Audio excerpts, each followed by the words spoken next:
I'm Tom Hibbert and welcome to Winning Strength Online. And this video is to explain to you why I think most percentage-based programming is a load of shit. So I understand why someone might use a percentage-based formula because it's incredibly easy. You take your 1RM or 3RM or whatever it is and use the calculation as a percentage of that. And your weights are set up probably for the whole program. But it doesn't take into account three key areas that I've personally used over the last 10, 12, 15 years on how to select a weight for the client. Those three areas are technique, so the technique you're lifting the weight, the speed of the bar, so the quality and the speed of the bar on the concentric movement, but then also RPE, which could also be looked at as effort level. If we take the first point of lifting technique, let's say a client comes to me and they're using the percentage-based formula. Well, there's something called technical limit. If you reach your technical limit, sometimes you can surpass it with bad technique. You see it all the time with deadlifts. People will be able to lift a deadlift with, say, a flat or an arch back. Let's say the client gets to 120. Normally, I'd stop there if the technique deteriorates and I'd call that their 1RM. But they're strong enough to go past that. Some people are strong enough to go to 160, 180, 200. Now their 1RM in the percentage-based formula is 200, when in actual fact, they can't really handle anything above 120 technically. You're not going to be able to get to world record winning strength with crap technique. You're going to have to build it and work on it at some point.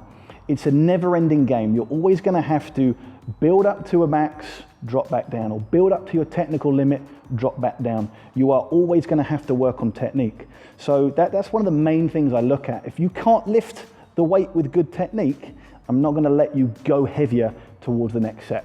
Speed of the bar is something a little bit different that not a lot of coaches talk about. But if you go and you study Louis Simmons of Westside Barbell, he is forever talking about velocity and speed of the bar, and with good reason. So let's take the most obvious examples and let's use the deadlift again. Sometimes some people are going to lift the 1RM and they're going to take 8 seconds on a concentric with or without good form. Now, I don't necessarily want to train strength speed, which is what that is really testing. Louis talks about don't measure things in weight, look at the velocity of the bar. So sometimes I want a cleaner rep. I want to see when the speed starts to slow down. So I will base weight selection on how quickly I think a client's going to lift. Often, not just in speed days, but I won't let clients go to a point where they're going to grind a rep out. I'm going to try and keep speed of the bar anywhere from 0.8 to probably 0.9 meters a second.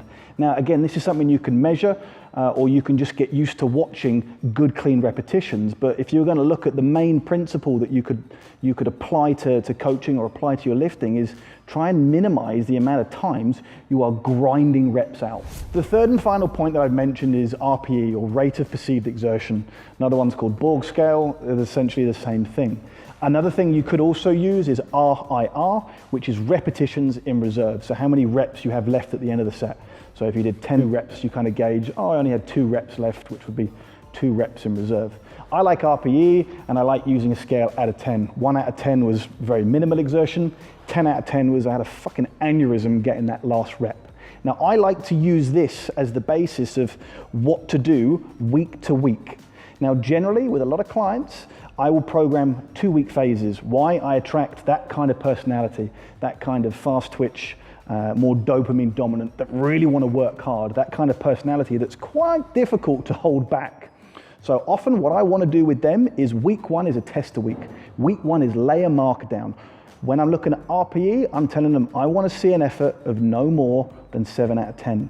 The next week, my minimum expectation is you beat that, which would probably put you in an 8 out of 10. But that's actually the week where I kind of let them off the leash and they can work as hard as they want. They can go to 10 out of 10 for whatever they're doing. So that's a much more efficient way of looking at it than just looking at, just use this percentage this week. Why? Because it takes into account your current state of readiness and your ability to handle that weight for that day and how well you're recovered. So there you have it. That's exactly why I'm not a massive fan of the percentage-based formulas. Instead, what I highly recommend you do and start to rely on is technique. Look at the quality of your technique. Hire a coach if you don't have one and video back and look back at what you're doing. Second point, speed of the bar. Look at the speed of the bar. Minimal expectation is stop grinding reps out, and then RPE. Try and figure out what effort you should be making week to week, set to set on what exercises you're doing.